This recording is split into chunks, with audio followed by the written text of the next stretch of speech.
சர்வதேச சந்தையில் உலர் மலர்களுக்கான கிராக்கி மிக அதிகமாக இருக்கிறது. இந்தியாவிலிருந்து உலர் மலர்கள் அமெரிக்கா, ஜப்பான் மற்றும் ஐரோப்பிய நாடுகளுக்கு ஏற்றுமதி செய்யப்படுகிறது. பலவிதமான செடிகள் இந்தியாவில் இருப்பதால் உலர் மலர்கள் ஏற்றுமதியில் நம் நாடு முதலிடம் வகிக்கிறது.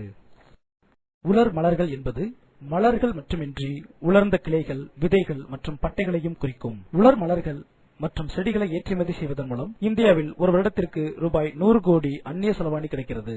சுமார் 500 வகையான உலர் மலர்கள் 20 நாடுகளுக்கு ஏற்றுமதி செய்யப்படுகிறது.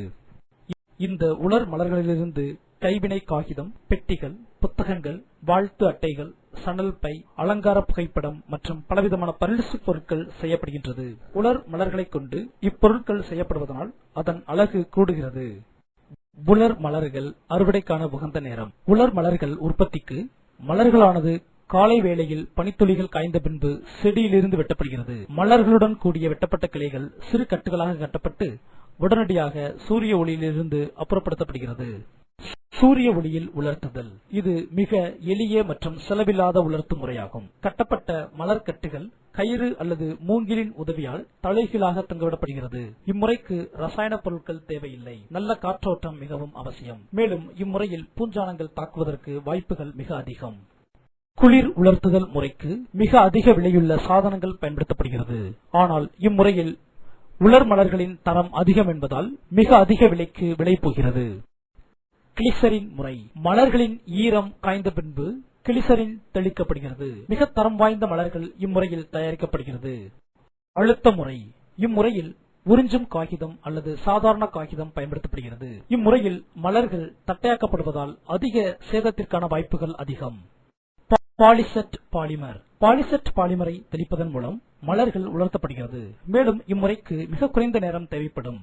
இந்த முறையில் மலர்களின் நிறம் மேம்படுத்தப்படுகிறது. சிலிக்கா உலர்த்தி. சிலிக்கா மற்றும் சிலிக்கா பசையை உபயோகப்படுத்துவதால் மலர்களின் தரம் மேம்படுவதுடன் மலர்கள் உதிர்வதும் தடுக்கப்படுகிறது. மிக மெல்லிய மலர் மற்றும் செடிகள் உலர்த்துவதற்கு இம்முறை உகந்ததாகும். வர்ணம் ஏற்றுதல். புரோசியான் வகை நிறம் உலர் மலர்களுக்கு மிகவும் உகந்ததாகும்.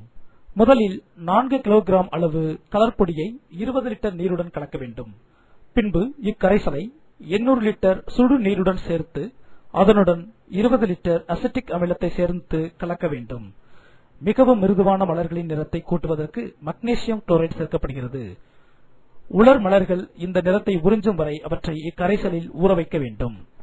மலர்கள் மற்றும் தாவரத்தின் மற்ற பாகங்கள். கோழிக்கொண்டை, மல்லிகை கீரை வகைகள், பாக்கு மற்றும் தென்னை இலைகள், வெட்டப்பட்ட மலர்கள் அனைத்தும் இப்பட்டியலை சார்ந்ததாகும். இதனுடன் உலர்ந்த இலைகள் மற்றும்